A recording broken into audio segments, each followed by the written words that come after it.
صل علی محمد وآل محمد.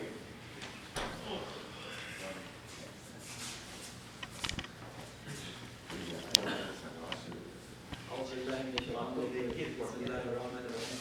لا حول ولا قوة إلا بالله ونتوسل إليه ونتوكل عليه ونصلي ونسلم على خيرته في خلقه حافظ سره ومبلغ رسالاته سيدنا ونبينا أبي القاسم محمد اللهم صل على محمد وعلى أهل بيته الطيبين الطاهرين المعصومين سيما بقية الله في الأراضين.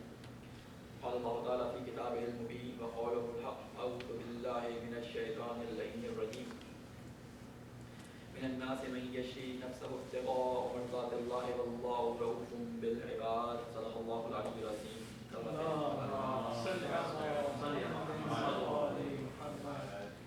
السلام علیکم ورحمۃ اللہ وبرکاتہ. سب سے پہلے میں اپنے آپ کو اور آپ تمام مومنین کو جو ہے وہ تقوی الہی کی وصیت اور نصیحت کرتا ہوں اور اللہ تعالیٰ سے یہ دعا کرتا ہوں کہ اللہ تعالیٰ ہم تمام لوگوں کو اس ماہ رجب میں جو اللہ تعالیٰ کے مہینے سے منسوب ہے اس مہینے میں اس میں آنے والی مناسبات کی جو برکات ہیں ان سے فیضیاب ہونے کی توفیق عطا فرمائے.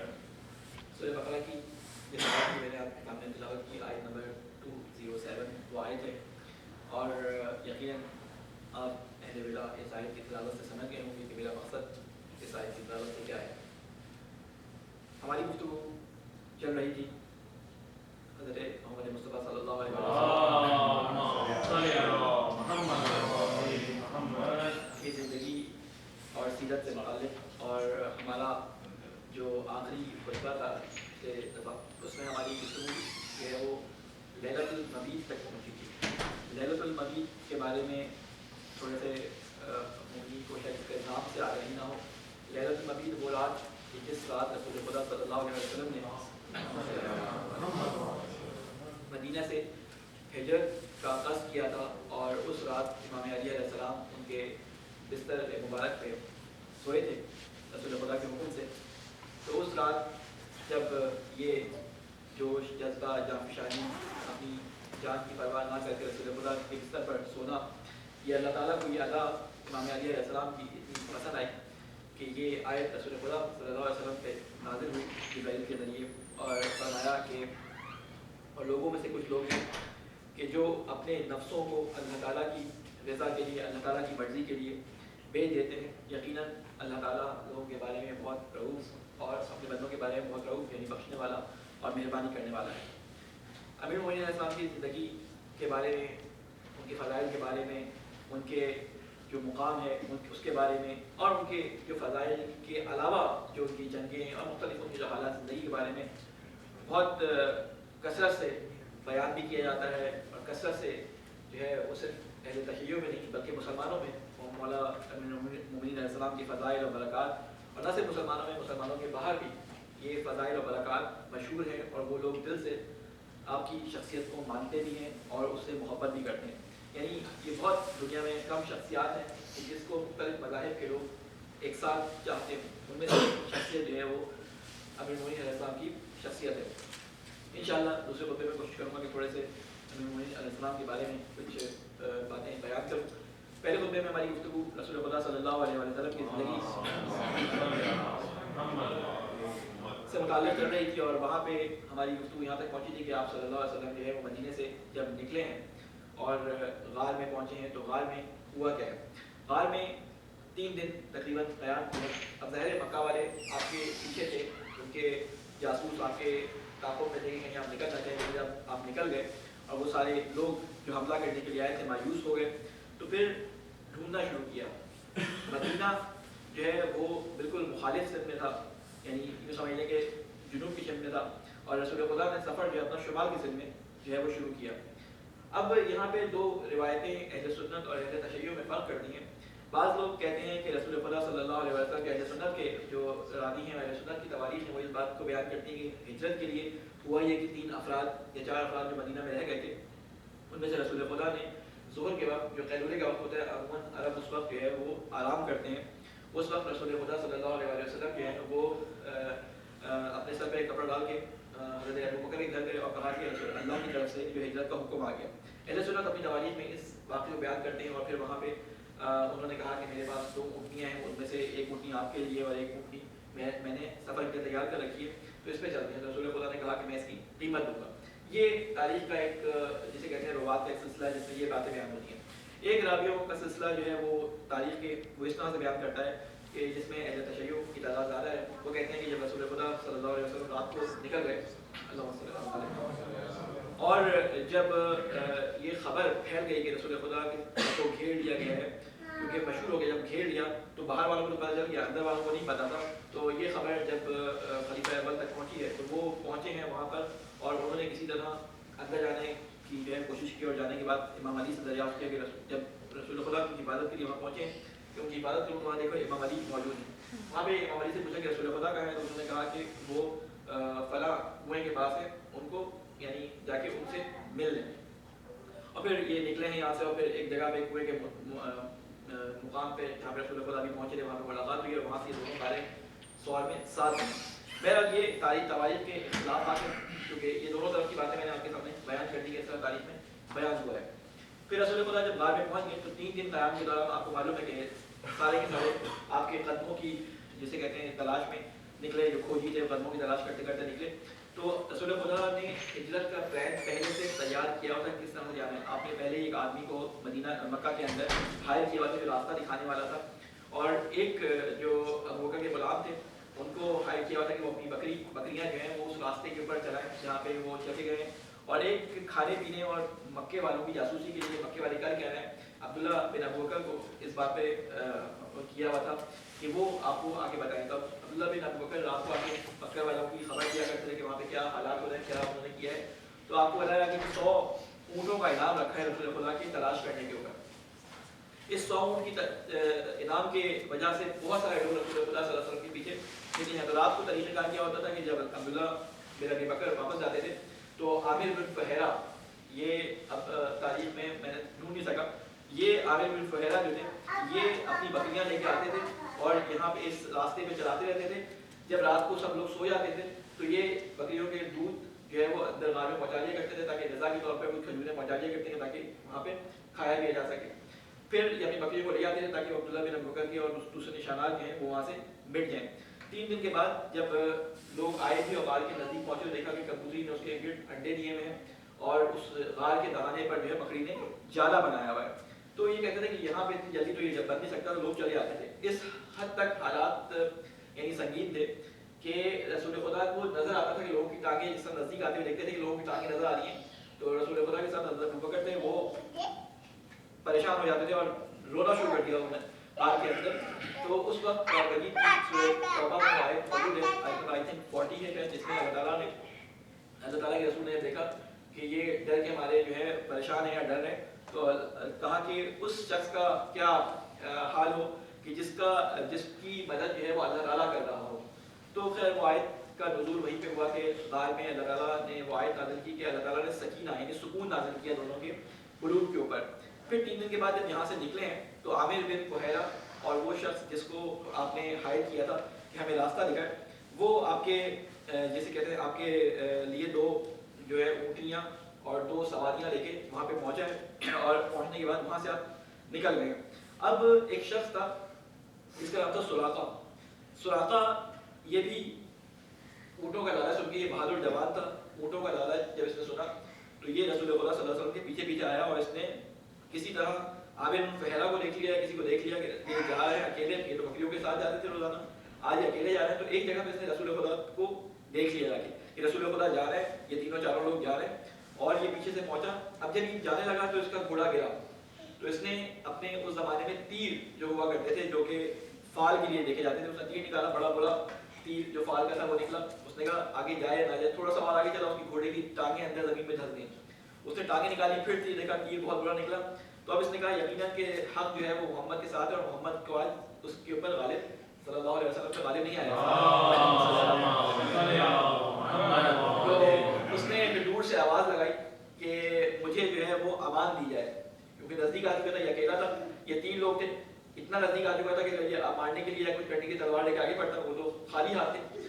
تو اس کو جو تیروں سے جو اس کا اپنے عقیدے کے مطابق تھا اس وقت، تو اس نے کہا یہ آج میرے لیے جو ہے بھاری دن ہے، کیونکہ میرا گھوڑے کی ٹانگیں اندر دھس گئی. اس نے گھوڑے کو ٹانگیں نکالی، اس کے ایک دھواں سا اس کی ٹانگوں سے نکلا، غبار سا. تو اس نے امان مانگی.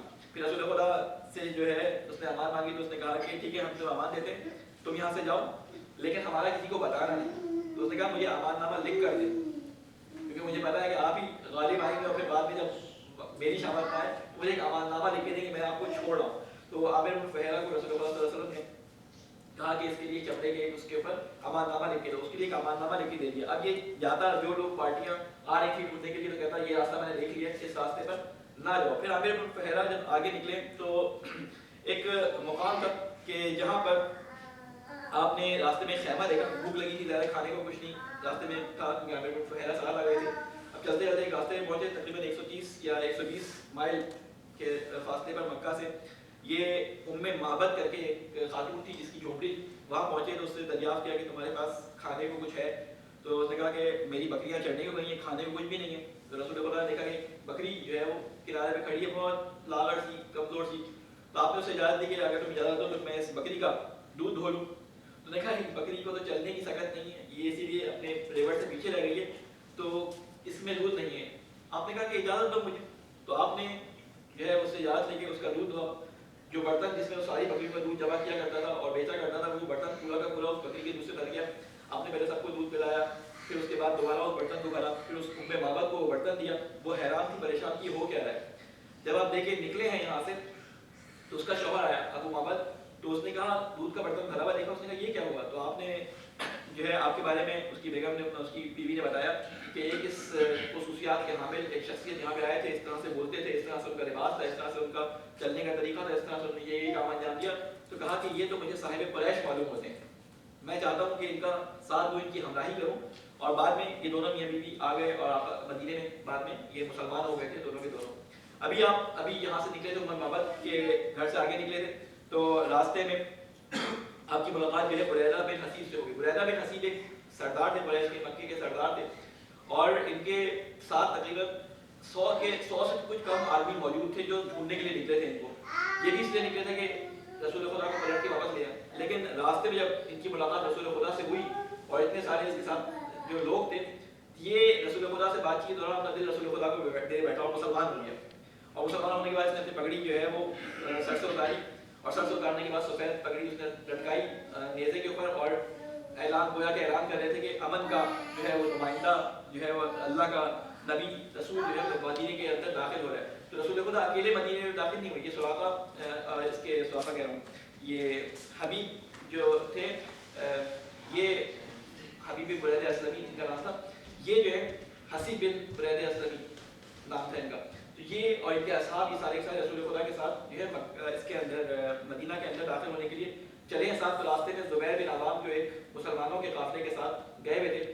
آپ کو معلوم ہے کہ زبیر بن عوام حبیدان بھائی تھے امام علی علیہ السلام کے، جن زبیر کا آپ قصہ سنتے ہیں یہی وہی زبیر. تو یہ وہاں سے واپس آئے تھے. جب انہوں نے رسول خدا کو دیکھا تو یہ بھی ساتھ ہو لیے. انہوں نے پارچے جات کچھ یمن سے لائے ہوئے سفید رنگ کے آپ کو ہدیہ تک پیش کیے تمام لوگوں کو. تو اب یہ سارے سفید پارچے جات جو ہیں اپنے انہوں نے جسموں میں ڈال دیا. ایک سفید جسے کہتے ہیں لباس ملبوس سارے کے سارا قافلہ جو ہے وہ گزرا ہے مدینے کے اندر داخل ہونے کے لیے جا رہا ہے. تو اب مدینے والوں کو جب سے پتہ چلا تھا کہ رسول خدا نکل چکے ہیں وہاں سے، تو آپ روزانہ حرا کے مقام تک آتے تھے وہاں کے لوگ اور انتظار کرتے تھے کب رسول خدا پہنچے، کیونکہ حالات ایسے تھے باہر نہیں آ سکتے تھے. مکہ والے پیچھے کر رہے تھے، بار بار ان کے قاصد اور مختلف قافلے آ کے دیکھ رہے تھے محمد پہنچے نہیں پہنچے. تو یہ جا کے مایوس ہو کے جا چکے تھے. تو ایک یہودی کسی کام سے کسی پہاڑی پہ اپنی کسی کام سے گیا تھا، کسی کچھ لینے کے لیے وہاں سے کچھ جڑی بوٹی توڑنے کے لیے. تو اس نے دیکھا کہ وہاں سے ایک قافلہ آ رہا ہے جس کے ساتھ بہت سارے لوگ ہیں اور سفید رنگ کا انہوں نے پرچم پکڑا ہوا ہے اور سفید کپڑے پہنے. تو اس نے آواز دی کہ اے اہل مدینہ، تمہارا نصیب، تمہارا مستقبل جو ہے وہ آ رہا ہے، جس کا تم انتظار کر رہے تھے. سارے جب مدینے والوں نے یہ سنا تو سارے کے سارے اپنے ہاتھوں میں بھالے اور اپنے ہاتھوں میں ہتھیار لے کے آ گئے کہ کوئی پیچھا کرنے والا نہ ہو. تو استقبال کے لیے ہے، اور استقبال کرنے کے لیے جب آپ وہاں پہنچے ہیں تو آپ ان کے استقبال میں داخل ہوئے. ابھی مدینہ کے اطراف میں ہی قبا کے مقام پر پہنچے ہیں. قبا کے مقام پہ آپ نے قیام فرمایا، اور قیام فرمانے کے بعد پہلا کام جو کیا کہ انہوں نے کہا کہ میں یہاں پہ انتظار کروں گا.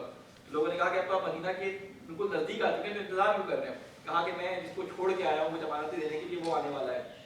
تو مولا علی کے انتظار میں رسول خدا کلثوم بن حضم، بعض لوگ کہتے ہیں کلثوم بن حضم کے گھر پہ قیام کیا تھا، بعض لوگ ایک اور نام لیتے ہیں سعد بن خیثمہ کا کہ ان کے گھر پہ قیام کیا. بہرحال جو بھی کلثوم بن حضم کا نام زیادہ من تواریخ کی کتاب میں ملتا ہے کہ آپ کے گھر پہ 4 دن قیام کیا. پھر امام علی علیہ السلام خواتین کو لے کر، خواتین چند فاطماؤں کو لے کر، جس میں فاطمہ بنت اسد بھی تھی، جس میں حضرت فاطمہ بھی تھی، جس میں ابو بکر کی بیٹی فاطمہ بھی تھی یا کسی ایک کی بیٹی فاطمہ تھی، اور ام ایمن کو، اور مختلف جو خواتین وہاں رہ گئی تھی اور مختلف جو لوگ تھے امام علی علیہ السلام کے ساتھ وہاں پہ آ گئے.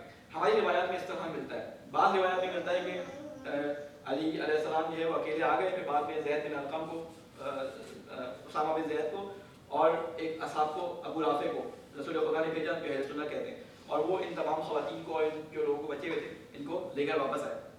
میرا دونوں میں سے جو بھی تاریخ، کیونکہ تاریخ کوئی حدیث نہیں ہوتی کہ اس پہ آپ ایک آنکھیں بند کر کے یقین کر لیں، یہ تاریخی شواہد اور یہ تاریخی واقعات ہوتے ہیں جو ہمیں ملتے ہیں. تو اب رسول خدا جب طبا میں قیام کے دوران امام علی علیہ السلام سے ملاقات ہو گئی تو اب یہ مدینہ کی طرف چلے ہیں. مدینہ کی طرف چلے ہیں تو وہاں کی خواتین نے جو ہے آپ کے استقبال کے لیے ہاتھوں میں پھول یا جو بھی اس زمانے میں چیزیں ہوا کرتی تھی استقبال کے لیے، گیہوں کی ڈالی اور اس طرح کی چیزیں لے کے آئے اور چھتوں پہ کھڑے ہو کے آپ کے لیے انہوں نے قصیدہ پڑھا، صلی البدر علینا، کہ وہ سورج جو اللہ تعالیٰ، جو وہ چاند جو اللہ تعالیٰ کی طرف سے ہمارے اوپر طلوع ہو رہا ہے، اور پورا قصیدہ ہے جسے قصیدہ پڑھا کے نام سے آپ لوگ سنتے بھی ہیں، بہت مشہور ہے، کئی لوگوں نے اس کو پڑھا بھی ہے بڑے اچھے طریقے سے. یہ قصیدہ پڑھتے ہوئے آپ وہاں پہ داخل ہوئے. جب مدینہ میں داخل ہو گئے تو کئی اصحاب وہاں کے جو بیت عقبہ ثانی میں شامل تھے وہ آگے بڑھے کہ رسول خدا کو جو ہے وہ اپنے گھر لے جائیں، کیونکہ مدینہ ظاہر ہے آپ کے ہاتھ کا لگایا ہوا پودا تھا جس میں مصعب بن عمیر کے ذریعے آپ نے تبلیغات کی تھی، وہاں پہ مسلمان ہوئے تھے جو انتظار کر رہے تھے، جنہوں نے بلایا تھا، بیعت کی آپ کے ہاتھ میں. تو وہاں پر رسول خدا صلی اللہ علیہ وسلم نے کہا کہ اس اونٹنی کو چھوڑ دو، یہ اللہ کی طرف سے معمول ہے، خود اللہ جہاں چاہے گا یہ اونٹنی بیٹھ جائے گی. تو لوگ جو ہے سامنے سے ہٹ گئے. اب اونٹنی جا کے ایک جگہ پہ بیٹھ گئی، آپ اترے نہیں اونٹنی سے. پھر وہ اونٹنی اٹھی، پھر ایک اور جگہ تک گئی اور وہاں سے گھوم کر واپس آئی اور پھر اپنی جگہ پہ آ کے بیٹھ گئی. یہ وہ جگہ تھی کہ جہاں پر رسول خدا نے مسجد نبوی کی تعمیر کے لیے جو ہے بنیاد رکھی، یعنی یہ اونٹنی جہاں تک گئی تھی وہاں تک حدود قائم کیے اس کے، اور جہاں بیٹھی تھی وہاں پہ، اور کہا کہ یہ زمین کس کی زمین ہے؟ تو بتایا گیا کہ 2 بچے ہیں، 2 لڑکے ہیں، یتیم ہیں، سہل اور سہیل، ان کی زمین ہے. تو ان کو بلایا گیا، کہا کہ ہم یہاں پہ اللہ تعالیٰ کا گھر تعمیر کرنا چاہتے ہیں. تو انہوں نے کہا کہ ہماری جانیں بھی آپ کے لیے حاضر ہیں، یہ زمین مسجد کے لیے آپ تعمیر کے لیے رکھیں. تو رسول خدا نے کہا کہ نہیں، میں ایسے اس زمین کو نہیں لوں گا بلکہ اس کی قیمت ادا کروں گا. تو رسول خدا صلی اللہ علیہ وسلم نے اس کی قیمت ادا کی، وہ زمین خریدی اور پھر وہ تعمیر کا سلسلہ شروع ہوا. وہاں پہ رسول خدا نے مسجد کے ساتھ ساتھ جو ہے وہ حجرے بنائے، حجرے اپنی ازواج کے بھی حجرے بنائے. پھر اس کے علاوہ وہاں پہ ایک ایسی جگہ بنائی کہ جہاں پر کچھ لوگوں کے ٹھہرنے کی جگہ ہو. مختصر سا ایک مسجد کا احاطہ بنانے کے بعد، اس کا اسٹرکچر بنانے کے بعد پھر رسول خدا وہیں پہ مقام پہ رہے. پھر پوچھا کہ یہاں پر سب سے نزدیک گھر کس کا ہے؟ تو جو اونٹنی جہاں پہ بیٹھی تھی سب سے پہلے ابو ایوب انصاری بڑے آگے، انہوں نے اونٹنی کی جو ہے وہ جو ہے اوپر رکھتے ہیں کجاوا، وہ اٹھایا اپنے گھر لے گئے. اور سعید بن زرارہ جو ہے وہ آگے بڑھے، انہوں نے اونٹنی کی نکیل پکڑ لی. تو رسول خدا نے کہا کہ آدمی وہیں جاتا ہے کہ جہاں پہ اس کا سامان ہوتا ہے. تو حضرت ابو ایوب انصاری کے گھر جو ہے وہ آپ چلے گئے اور وہاں پہ آپ نے قیام فرمایا جب تک مسجد کی تعمیر ہوتی رہی. رسول خدا جو ہے وہ ابو ایوب انصاری کے گھر میں رہے اور تعمیر کے دوران جتنے بھی مشکلات آئیں وہ انشاءاللہ کوشش کریں گے اگر بیان کر سکے تو بیان کریں، ورنہ آپ لوگ خود سے کوشش کریں کہ کوئی بھی سیرت کی کتاب لے کے ضرور سیرت کی کتاب کو ذرا مطالعہ کریں، اپنے بچوں کے ساتھ بھی جو ہے اس کو شیئر کریں تاکہ ان کو بھی معلوم ہو زندگی کے بارے میں. انشاءاللہ اللہ تعالیٰ سے ہم یہ دعا کرتے ہیں کہ جو مشکلات اور جو پیچیدگیاں اور جو سختیاں ہمارے بزرگان نے جو ہے وہ تحمل کی، اور اس کے بعد یہ اسلام اتنا پھیلا کہ آج 1400 سال بعد بھی ہم اس کا نام لے رہے ہیں، ہم جو ہے وہ اس دین کے لیے اپنی جان دینے کے لیے تیار ہو جاتے ہیں. اللہ تعالیٰ سے دعا ہے کہ ان بزرگوں پہ اپنی سایہ رحمت کو نازل فرما. اے اللہ تجھے واسطہ ہے محمد وآل محمد کا ہماری اسی بات کو اپنی بارگاہ میں قبول و مقبول فرما. اے اللہ تجھے واسطہ ہے محمد وآل محمد کا ہمارے مرحومین پہ اپنی رحمتوں کا نزول فرما، ان کی مغفرت فرما. اے اللہ تجھے واسطہ ہے محمد وآل محمد کا جہاں جہاں مسلمانوں پہ ظلم ہو رہا ہے اے اللہ ظالموں کو نیست و نابود فرما. اے اللہ تجھے واسطہ ہے محمد وآل محمد کا ہمارے علماء کا سایہ ہمارے سروں پہ قائم و دائم فرما. اے اللہ ہمارے امام کی حفاظت فرما اور ہمیں ان کے انصار و اعوان میں شامل فرما. ربنا تقبل منا انك انت السميع العليم. بسم الله الرحمن الرحيم. انا اعطيناك الكوثر فصل لربك وانحر ان شانئك هو الابتر. صل على محمد وآل محمد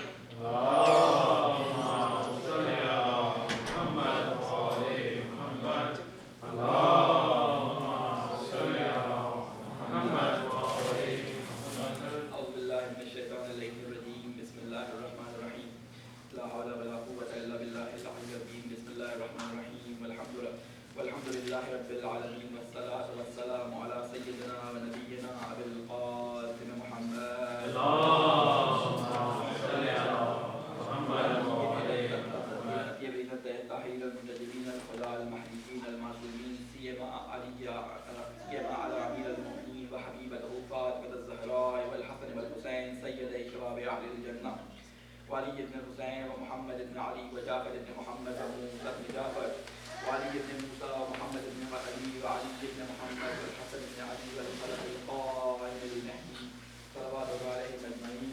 اللهم صل على محمد وعلى محمد ربنا اغفر لي ولوالدي وللمؤمنين يوم يقوم الحساب.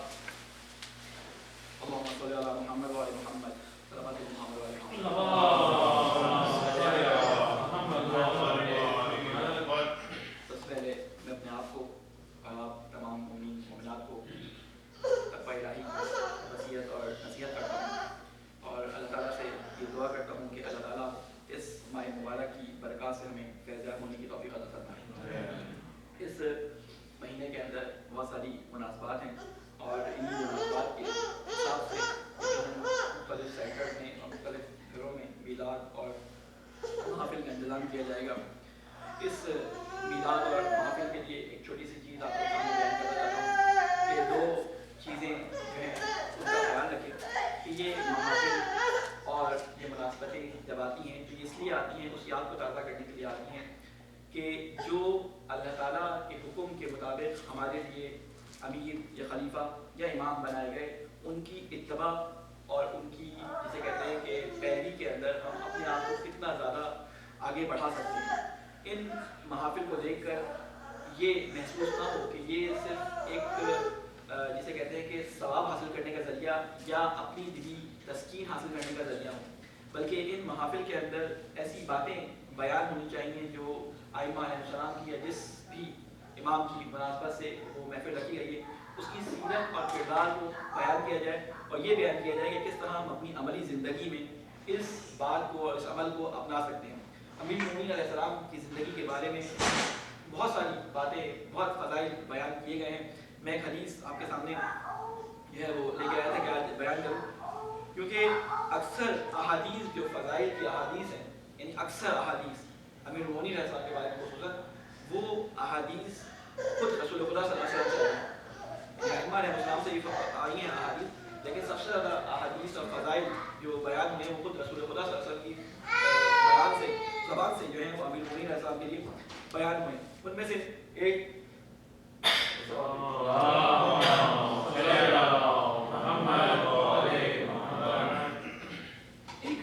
روایت رسول خدا صلی اللہ علیہ وسلم سے میں آپ کے سامنے بیان کرنا چاہوں گا. مختصر سی ایک روایت ہے. اس کی ایک وجہ بھی بتاؤں کہ رسول خدا سے جس طرح سے روایت امیر المومنین علیہ السلام کے بارے میں آئی اسی طرح رسول خدا کی صفات کے بارے میں ان کے فضائل و کمالات کے بارے میں امیر المومنین علیہ السلام سے روایت آئی. آپ نہج البلاغہ میں دیکھیں تو کئی خطبے آپ کو ملیں گے جو رسول خدا صلی اللہ علیہ وسلم کی پیروی اتباع ان کی صفات ان کمالات کے بارے میں امیر المومنین علیہ السلام نے بیان فرمائے.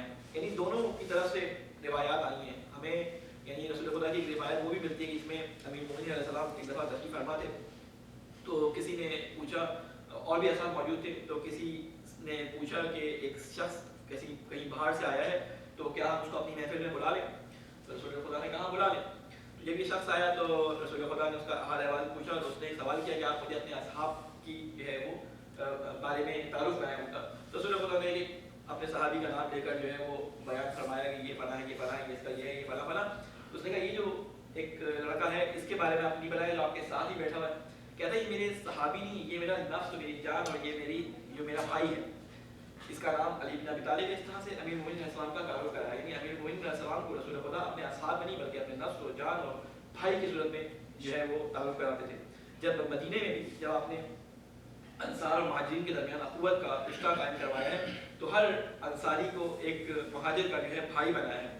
وہاں پہ صیغہ اخوت پڑھا گیا ہے. آپ کو معلوم ہے کہ صیغہ اخوت غدیر کے دن مستحب اعمال میں سے ایک مستحب عمل یہ ہے کہ صیغہ اخوت پڑھا جائے. جو مومنین آپس میں ایک دوسرے سے محبت کرتے ہیں اور بھائی بھائی اپنے آپ کو سمجھتے ہیں وہ صیغہ اخوت پڑھیں. اور صیغہ اخوت کا اثر یہ ہے کہ استحباباً یعنی اس کی میراث میں بھی وہ شخص شریک ہو جاتا ہے جس کے ساتھ صیغہ اخوت پڑھا جاتا ہے. بھائی چارگی جسے کہتے ہیں. یہ بھائی چارگی کا رواج رسول خدا نے مدینہ میں ڈالا تھا. جب آپ مسجد نبوی کی تعمیر سے فارغ ہوئے تھے تو وہاں پہ انہوں نے ڈالا تھا. تو بہرحال رسول خدا نے امام علی علیہ السلام کو اپنا بھائی کہا. ایک حدیث امام علی علیہ السلام کے بارے میں رسول خدا نے ارشاد فرمائی. آپ فرماتے ہیں کہ اے علی تمہارے اندر وہ 5 خصوصیات ہیں جو تمہیں تمام لوگوں سے ممتاز کرتی ہیں, جو میرے اصحاب سے دوسرے لوگوں سے تمہیں ممتاز کرتی ہیں, تمہیں ان سے برتر ثابت کرتی ہیں. پہلی خصوصیت بیان کرتی ہیں کہ اوفاہم بعہد اللہ, کہ تم اللہ تعالیٰ کے ساتھ کیے گئے عہد میں سب سے زیادہ وفادار ہو. یعنی اللہ کی طرف سے عہد الست جو بانا تھا کہ کبھی کسی کے سامنے سر نہ جھکانا, تو تم میرے اصحاب میں سے ایک, میرے اطراف والے لوگوں میں سے واحد وہ شخص ہو جو میرے ساتھ ملے ہیں, جنہوں تو واحد وہ شخص ہو جس نے کبھی کسی بت کے آگے سجدہ نہیں کیا, کبھی سر نہیں جھکایا. اسی لیے آپ اہل سنت کی کتابوں میں امام علی علیہ السلام کے جب نام لکھا دیکھیں گے تو وہاں لکھا ہوتا ہے وہاں لکھا ہوتا ہے علی کرم اللہ وجہ, یعنی جس کے چہرے پر اللہ کا کرم ہو, جس نے کبھی اللہ کے سامنے اپنا اللہ کے علاوہ کسی کے سامنے اپنا چہرہ نہیں جھکایا. صرف امام علی علیہ السلام کی خصوصیت ہے. دوسری صفت امام رسول خدا امام علی کے بارے میں بیان فرماتے ہیں کہ اصلهم بالسویہ, کہ تم مساوات کے معاملے میں اللہ تعالیٰ کا ڈر رکھتے ہو, لوگوں کا خیال نہ رکھتے ہو, نہیں رکھتے, بلکہ تم یہ بھی خیال نہیں کرتے کہ وہ تمہارا کتنا نزدیکی جو ہے وہ بھائی بہن یا تمہارا نزدیکی رشتہ دار یا تمہارا بھی نزدیکی ساتھی ہے. اس کی مثال ہمیں امام علی علیہ السلام کی زندگی میں کثرت سے ملتی ہے. بلکہ جعفر بن ابی طالب کا واقعہ بھی آپ کو معلوم ہے, یا عقیل کا واقعہ ہے کسی کا, کہ آپ سے کچھ مانگنے کے لیے آئے تھے بیت المال سے, تو آپ نے ان کو ایک جلتی ہوئی جسے کہتے ہیں صلاح ان کی نزدیک کی. تو انہوں نے کہا یہ کیا کرتے ہو؟ کہا کہ میں یہ تمہیں ڈرا رہا ہوں کہ یہ اگر میں تمہارے حق میں کروں گا تو یہ صلاح کی گرمی یہاں مجھے تم سے برداشت نہیں ہوئی. اس طرح کی کئی صلاحیں قیامت میں اللہ تعالیٰ میرے نصیب میں کرے گا کہ میں تمہارا حق جو ہے دوسروں سے زیادہ دوں. ام ہانی آپ کی بہن تھی. ام ہانی جو ہے فاطمہ بنت اسد سے, آپ کی جو علماء فرماتے ہیں فاطمہ بنت اسد اور امام علی علیہ السلام جو ہے دونوں بہن بھائی ایک ہی ماں سے تھے. ام ہانی کہتی ہیں کہ میں ایک دفعہ اپنی کنیز کے ساتھ جب بیت المال میں سے حصہ تقسیم ہوتا تھا, میں گئی تو میری کنیز کو ایک لفافہ دیا گیا, ایک پوٹلی دی گئی, ایک جو ہے مجھے پوٹلی دی گئی. تو میں نے جب اپنی پوٹلی گری تو اس میں 20 درہم تھے. میں گھر آئی تو میں نے اپنی کنیز سے پوچھا تمہیں کتنا ملا؟ لیکن مجھے بھی 20 درہم, مجھے 20 درہم ملے. تو میں تھوڑا سا ناراض ہوئی کہ میرا بھائی ہے, اس نے مجھے 20 درہم دیے اور مہانی کو بھی 20 درہم دیے. کہتے میں مولا کے پاس گئی, علی کے پاس گئی, چھوٹے بھائی تھے, تو کہنے لگی کہ یہ کیا طریقہ ہے کہ تم نے بنی ہاشم اپنی بہن ایک سید یعنی ایک ہاشمی خاندان کی ایک اس کو اور ایک کنیز کو برابر کر دیا اور دونوں کو برابر کا حصہ دیا. تو امام علی علیہ السلام فرماتے ہیں کہ میں نے قرآن میں اور رسول کی سیرت میں کہیں بھی یہ نہیں دیکھا کسی سید زادے کو یا کسی کو کوئی فضیلت دی گئی ہو. فضیلت صرف اللہ تعالیٰ نے تقویٰ کو دی ہے, اور میں نے کہیں رشتہ داری اور کسی ایسی چیز کو فضیلت کا باعث نہیں دیکھا جس کی وجہ سے بیت المال سے تمہیں اس کنیز سے زیادہ حصہ دو. تو بھی امت مسلمہ کو اتنا ہی حصہ ہو جتنا وہ کنیز امت مسلمہ کا حصہ ہے. یعنی یہ صفت امام علی علیہ السلام کے اندر موجود تھی, جس کے بارے میں رسول خدا پہلے ہی پیش گوئی فرما رہے ہیں کہ اصلهم بالسویہ, کہ میں نے مساوات میں تم جیسا کوئی شخص اپنے اطراف میں لوگوں میں کسی کو نہیں دیکھا. چوتھی صفت فرماتے ہیں کہ تیسری صفت فرماتے ہیں کہ اللہ کا امر جاری ہونے, اقوامهم بامر اللہ, کہ اللہ کے امر کو جاری کرنے کے لیے سب سے پہلے قیام کرنے والے جو لوگ ہوتے ہیں ان میں نے تمہیں پایا ہے. یعنی تم سب سے زیادہ قیام کرنے والے اللہ کے حق میں اور اللہ تعالیٰ کے لیے آواز اٹھانے والے, اس کے لیے ہر مصیبت کو سہنے والے جو لوگ ہوتے ہیں ان میں نے سب سے آگے تمہیں پایا. اب تفصیلات کا اور واقعات کا ذکر نہیں ہے جو امام علی علیہ السلام کی زندگی میں ہمیں نظر آتے ہیں, اور بس میں صفات کو ذکر کروں کیونکہ وقت ہمارا جلدی سے گزرتا جا رہا ہے. چوتھی صفت بیان کرتے ہیں کہ الفاہم بالرعیہ, کہ لوگوں کے ساتھ تم بہت رؤوف اور بہت زیادہ مہربان میں نے تمہیں پایا. اپنے بعد سب سے زیادہ مہربان اور رؤوف جس شخص کو میں پاتا ہوں امت مسلمہ کے اندر وہ تمہیں پاتا ہوں. یہ امیر المومنین علیہ السلام کی زندگی میں آپ کو ملتا ہے کہ کس طرح امیر المومنین جو جنگوں میں ایک بہادر اور لیڈر اور ایک شیر دل انسان ہے, لیکن جب رات کو نکلتے ہیں کسی بچے کو روتے ہوئے دیکھتے ہیں تو اس کو اپنی گود میں اٹھا لیتے ہیں. کسی بیوہ کے گھر سے جو ہے وہ گریے کی آواز سنتے ہیں تو اس کے گھر جا کے اس کا چولہا جلاتے ہیں, اس کی چکی جو ہے وہ پیستے, اس کے چکی کا آٹا اس کا پیستے ہیں, اس کے گھر میں روٹیاں بناتے ہیں. یعنی یہی امیر المومنین علیہ السلام اپنے کندھوں پہ جو ہے وہ اناج لے کر مسکینوں کے گھر جاتے ہیں، یہی علی ہیں کہ جو رات کو صحرا میں لا کے اپنے غم کو ہلکا کرنے کے لیے اونچی اونچی آواز میں جو ہے وہ گریا کرتے ہیں.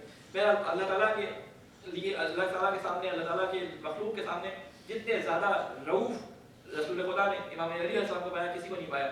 تو وہ آیت جو آپ نے سنی ہوگی کہ مومنین جو ہیں وہ کفار کے سامنے سیسا پلائی ہوئی دیوار ہوتے ہیں اور آپس میں ایک دوسرے کے ساتھ رحماء بینہم، ایک دوسرے کا رحیم اور بہت مہربان اور بہت شفیق ہوتے ہیں. اس آیت کا اتم مصداق جو ہے رسول خدا اس حدیث میں امیر المومنین علیہ السلام کو بیان فرما رہے ہیں.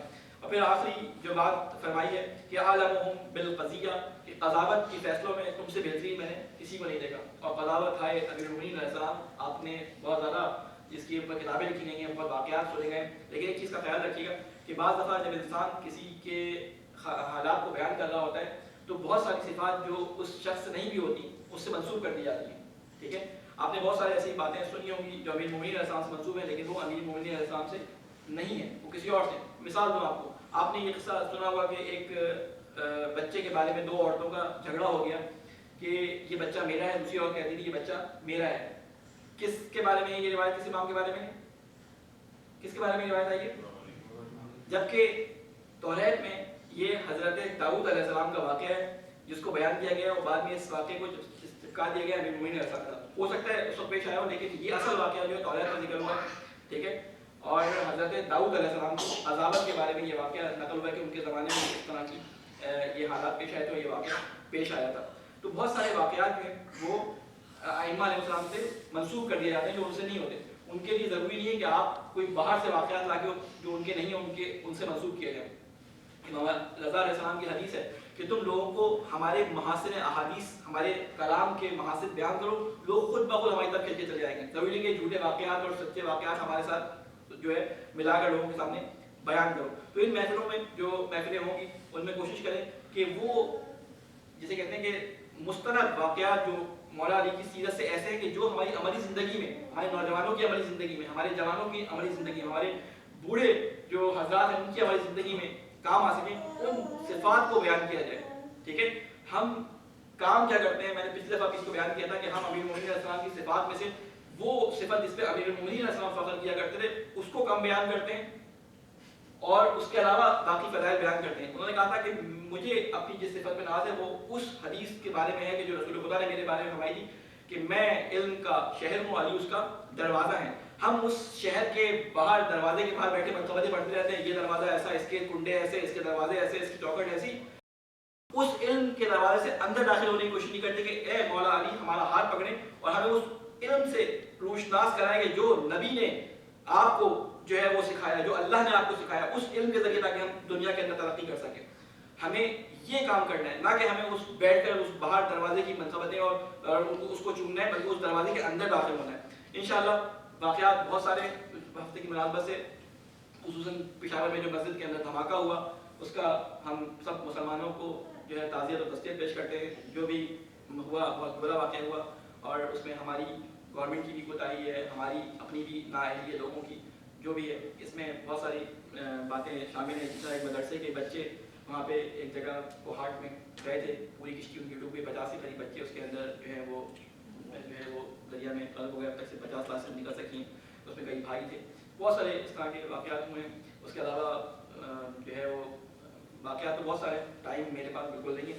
انشاءاللہ آئندہ جو خبریں ہیں اس سے آپ لوگ آگاہ ہوتے ہی رہیں اور ہوتے رہا کریں، کیونکہ یہ ضروری ہے کہ حالات سے آپ لوگ آگاہ ہوں.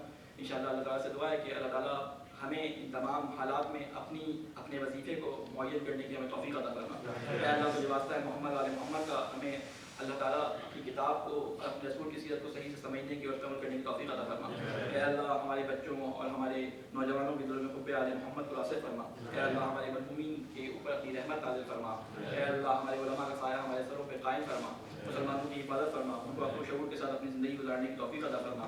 اے اللہ ہمارے امام کی حفاظت فرما، ہمیں ان کے ناشر عوام میں شامل فرما. ربنا تقبل منا انك انت السميع العليم. بسم الله الرحمن الرحيم. قل هو الله احد الله الصمد لم يلد ولم يولد ولم يكن له كفوا احد.